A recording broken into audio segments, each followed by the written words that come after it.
Hi guys, welcome to our YouTube channel Beauty.co. My name is Tash and I'll be talking to you throughout this video.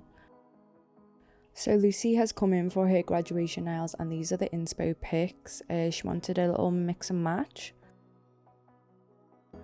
So Lucy is a nail tech herself and you would expect her to know what is right and what is wrong when it comes to nails, and as you can see from the damage on her nail bed, she has ripped off her previous set. When it comes to prep, I prefer using an e-file and my diamond cuticle ball bit rather than manual tools. I prefer using cuticle bits with an e-file because I find that they exfoliate without damaging the nail bed or any living tissue, and it lifts any skin from the nail bed, exposing more nail ready for application. After cuticle work, I don't go in etching a nail plate with a new set when it comes to adding tips. So I like sticking the tips on prior and then going in with the etching, because as you can see from the footage, when you go in to blend your tips, whether it be with an e-file or a hand file, you will be filing the nail bed. So I like to do that all together, that way I don't over file the nail and cause damage. Here I'm using a 180 sanding band on a forward rotation of a speed about 9. I start off by gently blending the tip into the nail plate, that way there's no ridge, meaning when you apply your acrylic it's nice and smooth and there is no random bump. After that I then go into the sidewall around the cuticle, making sure that I get under the cuticle as well in case you left some skin there during your cuticle prep. And then with light pressure etch over the nail plate, making sure there is no shiny surface.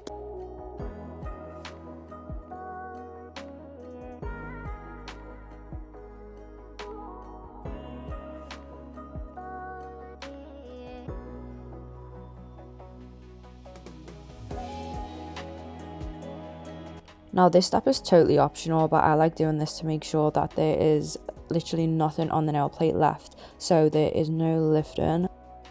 I'm using a flat cone barrel diamond bit which is meant for cuticles, and I'm literally doing what I would do with a sanding band, but really getting into the sidewalls and into the corners of the cuticle. If you're using this bit, you want to make sure that you don't angle it so you're not creating a ring of fire, because even though it is exfoliating, it can still cause damage if not used properly. So now we've prepped the nails to perfection. I've dehydrated and primed, and now we are applying our acrylic. Now I have been doing nails for 5 years now, so depending on the length I do mine in one bead, which I know is like scary for a lot of people, but that's just how I like to do it. I stress this with every single nail tech that I speak to, regardless of like what stage they're at in their journey. Your liquid to powder ratio is the most important thing when it comes to perfecting your application. You can literally ask every single amazing nail tech out there what liquid to powder ratio that they use, and you still wouldn't be able to perfect it even if they told you the recipe. And that's simply because every product is different. Monomer, powder, they are two ingredients that make a bead work. You need to understand that every brand is different, every product is different, not everyone uses the same one. Different powders and different liquids, monomers, are either slow setting, medium setting or fast setting, and they're 3 traits that can affect how you pick up a bead and how you apply this bead. Because at the end of the day, you want a product and you want this bead to work for you rather than you working this bead. I like to use a slow setting to medium setting product because that means you have more time to work with it before it hardens and before it's set. This obviously can be a downfall for some people who, you know, prefer working faster. For me, having a slow setting product and being able to maneuver this product how I want it to move is more efficient in the long run, because then you get a smoother application and you're not left with bumps and having to work more time into filing the product to make it smooth. So this is where acrylic nails gets a little bit technical and a little bit difficult, because you actually have to use your brain to figure out how to get this ratio right. Obviously you need to practice and experiment picking up different beads with different amounts of liquid in your brush to get the perfect consistency, because obviously you don't want a wet bead. If you have too much liquid in your brush and you pick up a bead and it is too wet, it will literally drip off your brush and flood the cuticles, and it will just be a disaster. And if you have a dry bead, meaning you don't have enough liquid in your brush, it won't place nicely on the nail, and then you won't be able to move it around the way you want to move it around without it setting too quick. And this is why I stress to nail techs who are struggling with acrylic is you need to practice and you need to not give up, because you're not going to get the perfect ratio from the beginning. It's going to take a lot of experimenting with different products to find the product that works for you rather than you working the product. I say this a lot because if you find the perfect one that does the job for you without you having to put too much effort into it, then everything will just be smooth sailing from there. Once you ace your application, you create less work for yourself, because then you don't have to go in with debulking the product down and, creating the apex through filing and, removing all the excess and getting your shape in there through filing. Because obviously filing is tedious and the most straining part of the process, so you can cut all of this down just through your application. Another big thing that you should take into consideration when you're laying your acrylic is to make sure that your brush is always clean. And by that I don't just mean dipping it in monomer and wiping it on the paper towel. Whenever you lay a bead down, as soon as your brush comes into contact with the product, clean your brush, and before you dip it in the monomer, you want to wipe it on the paper towel first, dip it in your monomer, get rid of excess liquid, wipe it on the paper towel again, and then touch your bead again and move it around. If you never clean your brush, you will always have product in it, and the more product you touch, the more product you collect in the bristles, and then your brush will get clogged up. So this is another thing that really affects how you apply your beads and how you maneuver your beads, because if you don't have a clean brush, product is just going to get stuck to it and you're not going to be able to lay it nice and smooth. So always make sure you keep it clean throughout the process as well as after.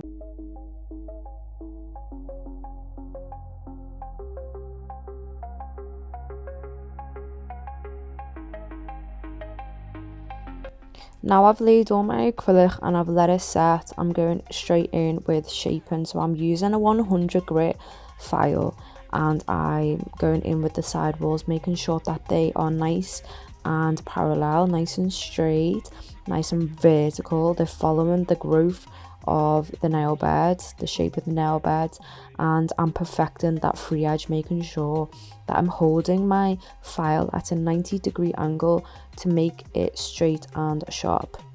Another tip is when it comes to filing the sidewalls, pull back the skin and file from underneath the sidewall, because sometimes acrylic can go over the tip and under. So you want to make sure that you really get your shaping in this stage.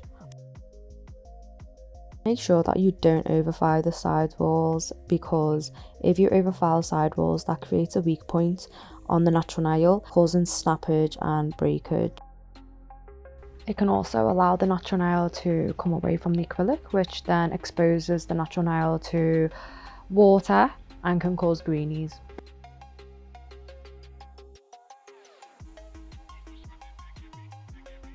The next time that they come in for an infill and the natural nails come away from the acrylic on the sidewalls, or your sidewalls are missing because you have overfiled, you're going to make it harder for yourself, because the only options that you have are to file away all that lifting or remove the actual nail and stick a new tip on and start again. This is why when I stick my tips on and I file the shape in, I tend to only do a rough file, so that means I don't get my shape in there perfectly at that stage, because if I file away too much of the tip and then I go in again after application and file away more of the sides, that could also lead to overfiling the sidewalls.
The shaping's perfect and sharp, just how she likes it. So now I'm going in with smoothing over the surface of the acrylic. So as I was saying before, if your application is nice and smooth, your apex is already there, then you do not have to debulk with a metal carbide or ceramic drill bit. But because my application is good and I'm happy with it, I just go in with my 180 sanding band on a forward rotation with a speed of 12, and I smooth over the surface and make sure to seal the cuticle with it as well. Obviously, because we did the shaping prior to this, there are going to be ridges on the side walls, so I like to use my sanding bit to smooth over this ridge to make sure that there is a nice arch when you look at it down the barrel. For those who aren't confident with using an e-file, my advice to you is don't go too slow with the speed and don't go too fast. So when it comes to working with cuticles, you'd never want to go too high of a speed because you can damage the natural nails even if you're using a safe bit. When it comes to using metal bits, you don't want to go too slow because again that will cause friction, especially if you're moving it slow as well and you're not moving it fast enough. And if you use too fast of a speed and you don't have proper control and proper grip of your handpiece, that can go sliding and slipping and could potentially cut the client. You want to make sure that with your drill bit that you are moving it regularly and you're not staying in one place on the nail. Ideally, you want to go in one direction, whether it be from the cuticle towards yourself or from side to side. You never want to run the nail bit over one area back and forth, because again that causes friction and burning.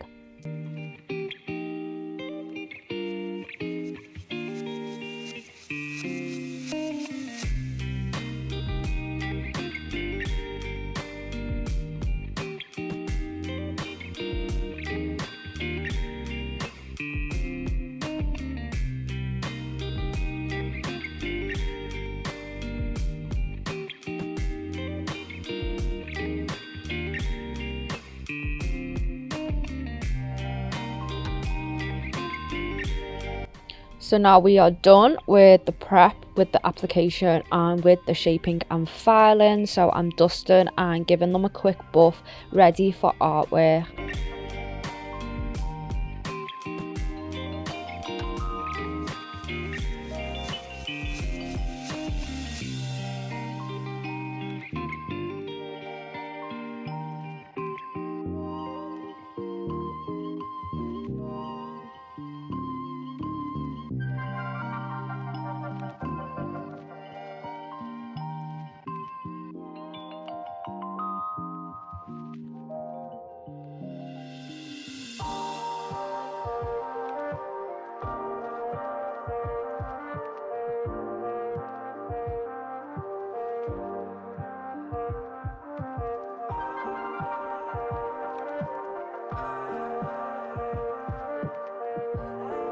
I always like to apply a base top coat or matte top coat before I go in with my artwork, especially on acrylic, because acrylic, with all the filing that's happened on the surface, there are going to be very, very fine ridges, and because gel polish is a low viscosity, it will seep into the ridges and you're just not going to have sharp, clean lines. So I like to use base coat, top coat or matte top coat to fill in these ridges, so I've got a even more smooth of a surface for artwork.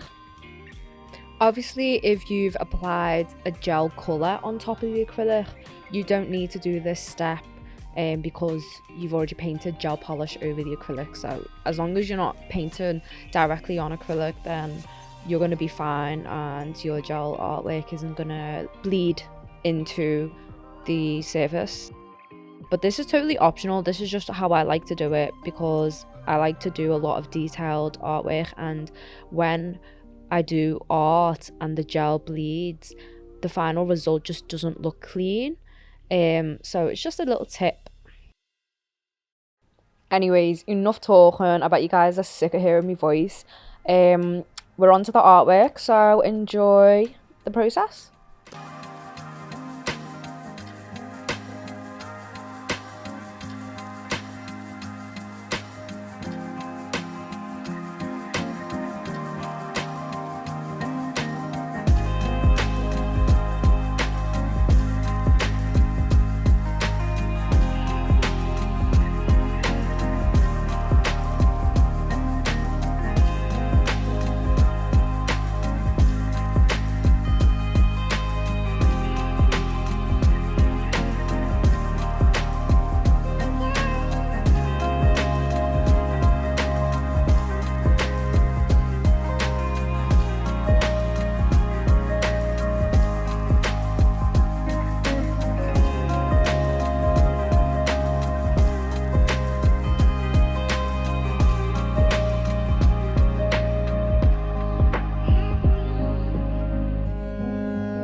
So we've reached the end of this set. I hope you guys have enjoyed watching the process of this, and I hope you guys love the final result just as much as I loved doing this set as well.